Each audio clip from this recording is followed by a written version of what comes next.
Hey everybody, welcome to the Pro Wrestling Breakdown. My name is Brandon and welcome to The 3 Count. The 3 Count is a weekly series where we talk about one key story from each of WWE's three main brands, Raw, SmackDown, and NXT, and where we see them headed and how they fit into the overall ecosystem of the WWE. So today, let's jump right in and start talking about Raw. Now, if you watched my Royal Rumble breakdown video, I've already talked about this a little bit, but I do believe this might be the best thing going on Raw right now, or have the potential to be the best thing going on Raw right now if they get it right. And that is the implosion of the Judgment Day, specifically as it relates to Liv and Raquel. We saw Liv eliminate Raquel at the Royal Rumble and then get involved in her match with Stephanie Vaquer last Monday night for the Women's World Championship. Ultimately, not necessarily costing Raquel the match, but not resulting in a win either. And so there are some tensions we saw in SmackDown. They both started to talk about the elephant in the room and didn't get to fully flesh that out. So we see that the cracks are beginning to show in the Judgment Day. And I believe that this could result in a really fun sort of a rehash almost of the NWO versus NWO Black and White. I hope they don't do it the same way. But at the end of the day, it could be sort of the Judgment Day is going to split into too many factions, feud for a little while, ultimately resulting in the end of the Judgment Day. I do think, as much as I love the Judgment Day and the vibes, I guess, with their theme and their entrance and all that kind of stuff, I do think that that faction has sort of run its course, and I think that we are in the end game. And so what I think is going to happen, or what I hope will happen, is at some point, probably at WrestleMania, Liv wins the Women's World Championship, and the cracks continue to form along the way, and then we get the resulting split, the breakup of the besties, Liv and Raquel, and that moves towards a SummerSlam conclusion to this story. We'll get to see the Judgment Day split into two factions. Currently, I hope that it's really just Liv and Dominic versus Raquel and Finn and JD. And maybe Roxanne sticks with Liv and Dom. I could see that. But at the end of the day, I think that when the Judgment Day completes, we still see Liv and Dom. We still see their heel personas, but they're kind of the cool heels, like Bonnie and Clyde sort of situation, where they're really channeling the spirit of who Eddie Guerrero was. We lie, we cheat, we steal, that kind of stuff. I want to see that version of Liv and Dom, and I want to see it apart from the Judgment Day. So that's really what I hope happens throughout the next couple of months as we head towards WrestleMania, as we head towards SummerSlam after that the Judgment Day does finally split up. I hope that we see Raquel get catapulted into the main event. She has improved greatly over the last year, and I think this is the way to do it. We can see Finn Balor get a push out of this somehow if he continues to stay in the world title conversation after WrestleMania. And I really do hope that this is where we go. So right now, the storyline that I am most interested in on Raw is Liv and Raquel and how that relates to the Judgment Day and the Women's World title picture. And I think that the WWE has a lot of potential here, and hopefully they book it really well. Let me know in the comments if you agree with this. What would you do with the Liv and Raquel story and the Judgment Day narrative overall? Now, let's move over to NXT. Obviously, what we know about NXT is they've got the deepest women's roster in all of pro wrestling. If you disagree with that, sorry, you're wrong. Let me know, though, in the comments. We'd love to have that discussion with you. But what has happened on the other side, the men's division, we've seen the big three just move out. We've seen Obafemi, Trick Williams, and Javon Evans all move to the main roster. Now, personally, I think it's a little soon for Javon. I don't think they got plans for him right now, and I think he's gonna just sort of like flounder in the mid card for a little while.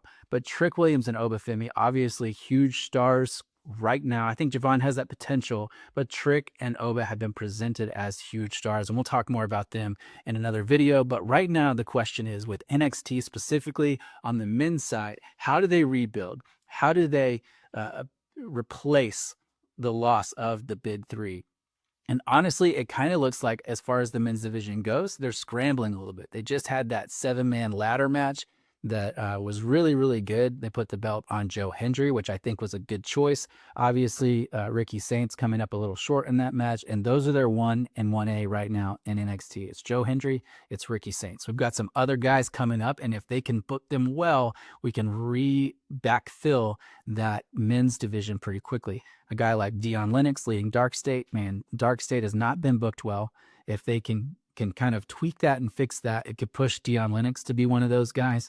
You've also got Jackson Drake coming up. He's got a lot of potential. He's just been involved though, so let's see what happens there. Give him some time to develop. We also have the return of Tony D'Angelo in this new character, and I'm curious to see what they do with him. I do remember on the episode before Ava left that she said to Tony D that NXT really needs you, and I think that they need him in the top of the card. And so those guys, if they book them really well, they can be pushed forward. We've obviously got Ethan Page, who's right now holding down the NXT North American Championship. Clear main eventer, but I do think that he's bound for the main roster sooner than later. And so they've got to continue to build these new stars. Shiloh Hill is another guy that they can build. That's really what's going on right now in NXT, is they've got to refill that men's top title division. And if they can do that, NXT will continue to be great. To be honest, NXT is my favorite brand. I feel like it is consistently the best for the storylines and the booking. It's because they're not afraid to try things. They can do a quick heel turn and reboot if they need to. And I love that about NXT, the flexibility. And so hopefully they can use that flexibility and use the ability to just experiment to refill their men's division at the top of the card. Now, last one for today is SmackDown. And this one might surprise you as what I think could be the most interesting story right now. And that's what's going on with Johnny Gargano and Candice LeRae and that whole situation. The depression angle coming out of nowhere. I saw some other content creators wondering why he was so depressed over this mask. And I want to tell you, it's not about the mask. It's about the man that just left the company. It's about Tommaso Ciampa.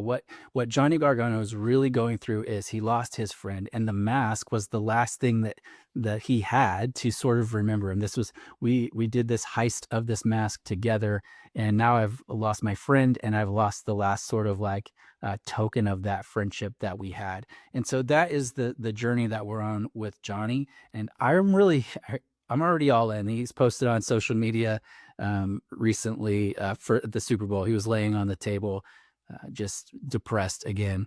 And so I'm excited to see where this goes. I think it's got a lot of potential where you can turn Johnny back to being face, or you can turn him into the ultimate heel at this point, where Candice finally convinces some of these other guys like Motor City Machine Guns or someone like that to come in and support Johnny and help him back to a place where he feels like himself again, only to have him turn on them again and really take a deep dive into that heel mentality. Kind of what we saw with Javon Evans and Ethan Page when Ethan Page lost his smile. I think we could go in that direction, and it could really help push Johnny Gargano into more of a single star, or they could pair him up with somebody else to keep him in the tag division. I think Johnny has a lot of potential. I think Candice has a lot of potential, and I hope that this moment allows the WWE to see that, allows the creative team to see that and do something with them.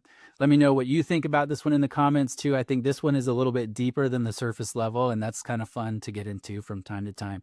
But we'd love to know your thoughts. Let me know if you think I picked the wrong stories. What are the ones that you think are the most interesting on each brand right now? And while you're down there in the comments letting me know that, don't forget to like and subscribe if you love these videos. We're going to continue to break down little things here and there in the WWE, and we'll love to have you along for the ride. Until next time, thanks for checking out this week's 3 Count. Thanks for being part of the Pro Wrestling Breakdown community. We'll see you soon.